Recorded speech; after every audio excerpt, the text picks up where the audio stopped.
What's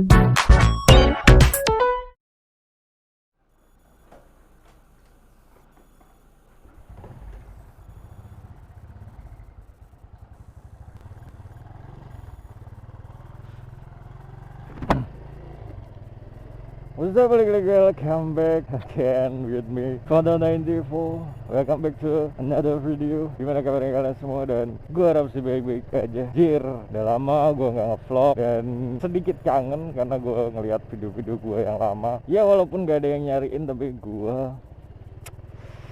kangen gitu. Kangen dengan ocehan gue di jalan, kangen gue ngoceh-ngoceh di jalan. Pokoknya gue kangen yang gue lakuin lah benernya gitu. Walaupun ya mungkin ya nggak banyak yang nonton, cuma apa ya, dulu tuh gue kalau gue rutin tuh bakal ada yang nonton dan gue capek sendiri gitu karena harus ngecek setiap hari gitu kan, jujur aja gitu kan. Cuma gue nggak terlalu mikirin apa ini menghasilkan atau enggak ya. Gue senengnya sih kalau ada yang nyariin, ada yang nonton gitu kan. Oke. Dan by the way, gak usah ngomong bertele-tele, yang penting gua kali ini bikin video karena gua kangen aja gitu, nge-vlog, motovlog dengan kondisi yang mungkin gak kerasa udah hampir setahun ya kita ngelewatin 2020. Kerasa gak buat kalian? Ini sebulan lagi udah tahun baru loh gitu. Karena COVID ini kan membuat kita ya apa ya, nggak berasa untuk menjalani tahun ini kayaknya berat dan banyak hal yang terjadi gitu, dan nggak terasa kita udah hampir di penghujung tahun gitu sih. Menurut gue ya kayak cepet banget anjir. Gue belum mencapai apa-apa, belum ngelakuin apa-apa, tapi gue disibukkan dengan permasalahan-permasalahan ya ekonomi segala macem kayak gitulah. Tapi ya semoga kita semua ini ya, semoga kita semua jadi lebih kuat ke depannya dan lebih bisa ngelihat peluang gitu kan. Intinya untuk bertahan aja lah untuk di tahun-tahun ini. Prediksi gua di tahun depan ya masih sama, belum yang membaik karena buat gua sendiri sebenarnya belum ada yang membaik ya. Tabungan meronta-ronta ya kan, penghasilan juga empet-empetan gitu kan. Jadi menurut gue, prediksi gue tahun depan harus bekerja lebih keras lagi. Anggap aja motovlog ini adalah podcast saja, podcast bisa kalian dengerin gue ngobrol keresahan gue. Jadi dengerin aja tanpa harus lihat visualnya, karena visualnya ya cuma jalanan doang, jalanan sehari-hari doang. Gue nggak pakai sarung tangan karena menurut gue ini cukup cerah ya, maksudnya cukup berawan, jadi nggak terlalu panas di Surabaya. Kan tahu sendiri Surabaya kota terpanas di Indonesia, termasuk kota terpanas di Indonesia. But balik lagi ya, kalian bisa dengerin ini apa tentang keresahan gua tentang apapun itu. Mungkin nggak banyak yang gua edit nantinya karena menurut gua belajar untuk lebih ke arah podcast ya, jadi obrolannya bisa panjang gitu sih. Mau didengerin boleh, nggak didengerin juga boleh gitu kan. Nah, masalah tahun 2020 ini banyak hal yang terjadi, dari yang optimis jadi yang pesimis gitu. Oke. Jadi yang pesimis gitu kan, mau lewat kirinya angkot kok ngeri gitu. Ya gitulah. Intinya di tahun 2020 ini banyak hal yang nggak bisa gue lakuin dan banyak hal yang nggak bisa gue capai karena keterbatasan. Yang awalnya gue ada bisnis sampingan, ada sesuatu sampingan, dan itu hancur dan mencoba bangkit agaknya susah. Dalam artian susah itu optimisnya itu nggak ada, dan apa ya, lebih ke semangatnya itu udah, energinya itu udah capek untuk mikirin semua hal gitu secara bersamaan gitu sih. Jadinya ya seperti inilah gitu. Tahun-tahun terlewati, 2020 terlewati. Nah, menurut kalian gimana ini ya, apa waktu awal-awal COVID gitu, atau awal-awal corona ini ada? Gua jujur aja ya kayak orang-orang pada lainnya gitu, pakai masker, gonta-ganti, cuci tangan, pakai hand sanitizer kemana-mana. Sekarang gue nggak bawa hand sanitizer, tapi kalau dibilang gue cuci tangan, gue masih cuci tangan, cuma nggak se-freak yang awal-awal dulu itu gua pakai hand sanitizer, cuci tangan bisa sehari 5 kali. Setiap gua pegang pintu gua cuci tangan, setiap gua dari luar gua nggak pegang muka, nggak pegang wajah. Untuk beberapa bulan berikutnya gua udah mulai menurunkan intensitas, bukan nggak sama sekali. Gue tetap pakai masker, tetap kemana-mana, nggak gue copot. Waktu gue ngomong juga nggak gue copot ketika gue sendirian aja gitu. Sebisa mungkin gue menghindari kontak-kontak, karena gue lebih lebih nggak mikirin lagi. Tapi bukan berarti gue ngabain gitu loh, mengabaikan gitu maksud gue, mengabaikan kalau covid ini nggak ada gitu. Jadi gue lebih nggak sewaspada dulu gitu.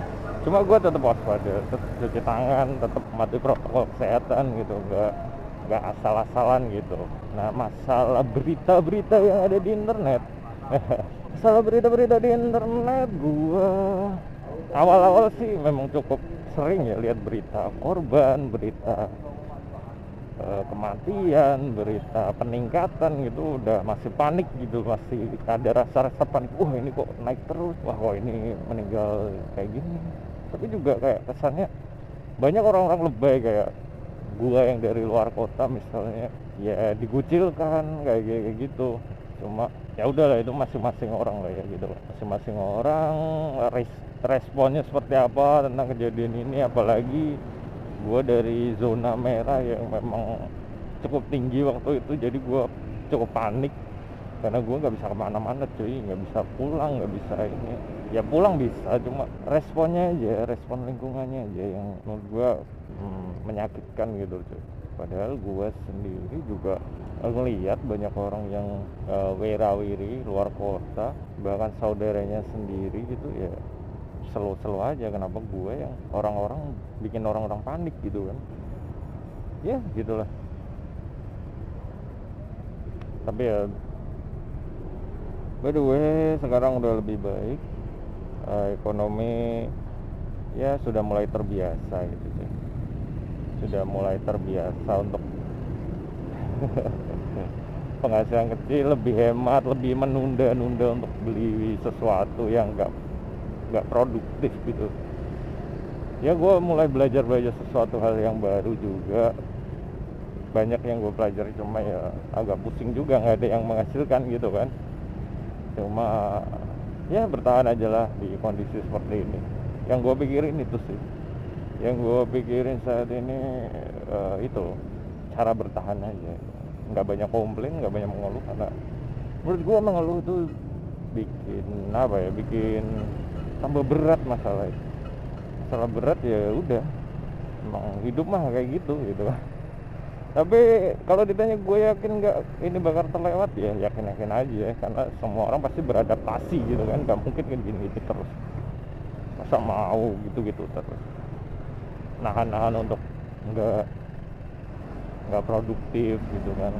Nunggu sampai kapan gitu kan. Jadi pasti ada solusi-solusi yang bisa dijalankan dan mengembalikan ekonomi pada tempatnya gitu kan. Ya memang cukup lambat, tapi setidaknya tidak berhenti gitu loh sih. Ngomongin apa lagi ya, karena podcast sendiri tuh ya, semacam podcast sendiri tuh memang harus banyak yang dibahas gitu kan. Mungkin bakal gua lakuin ini seminggu sekali ya, kayak gini, ngobrol panjang berbagai topik gitu, keresahan gua gitu kan. Jadi bisa kalian dengerin tanpa harus lihat visualnya, ya, visual motovlognya gimana. Kalau ada yang unik ya dikasih tahu gitu kan. Kita aja sih. Surabaya kondisinya gimana? Kondisinya sih gua nggak ngikutin ya kalau berita untuk COVID. Yang gua alami sih udah mulai berjalan dengan baik, udah mulai semuanya lancar aja gitu. Tapi untuk ini ya, keseharian kerjaan gitu, menurut gua udah mulai lancar aja.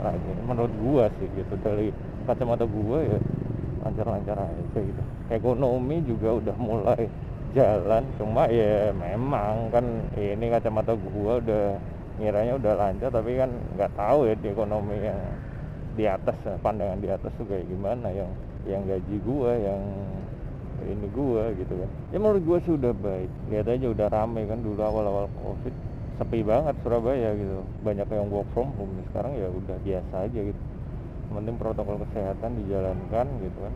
Rumah-rumah makan sudah mulai buka, toko-toko sudah mulai buka, pasar-pasar sudah mulai buka. Awal-awal dulu tutup semua, PSBB tutup, cuma beberapa tempat aja yang buka. Ya gitulah. Mau bahas apa lagi ya, bahasanya itu mulu ya. Ya karena setahun ini banyak keresahan gitu. Sekarang ekonomi membaik, tapi yang gue rasa belum ada kebaikan yang gue dapat dari sesuatu yang baik ini gitu. Maksud gue ya biasa-biasa aja gitu. Yang harusnya gue dapat belum kembali gitu kan. Ya kayak kalian ngerasa dulu waktu awal-awal ini masih maklum lah ya, masih maklum, sebulan 2 bulan masih maklum. Lama-lama kan pasti kalian mikir ini kayaknya udah mulai membaik, tapi kok apa yang harusnya gue dapat nggak didapat gitu, nggak kalian dapat gitu. Yang ketika yang lain-lain udah mulai balik atau udah mulai ini, jadi awal-awal tuh pasti maklum, bersyukur, iya bersyukur, siapa yang nggak bersyukur. Kerjaan slow tapi tetap dikasih haknya gitu kan, bersyukur banget. Tapi ketika udah berbulan-bulan kalian ngelihat dari kacamata kalian udah cukup membaik, target sudah tercapai, tapi kayaknya sesuatu yang emang jadi hak kalian itu kok masih terhambat gitu kan. Jadinya apa yang salah, apa pertimbangannya gitu kan. Pasti kan nanya-nanya gitu kan, karena ya itu pasti keresahan banyak orang juga. 괜찮지만은 않아 이별을 마주한다는 건 오늘이었던 우리의 어제 또는 내일이 없다는 건 아프긴 해도 더 끌었음 상처가 더 나니까 난 사랑했고 사랑받았으니 난 이걸로 됐어 나 살아가면서 가끔씩 더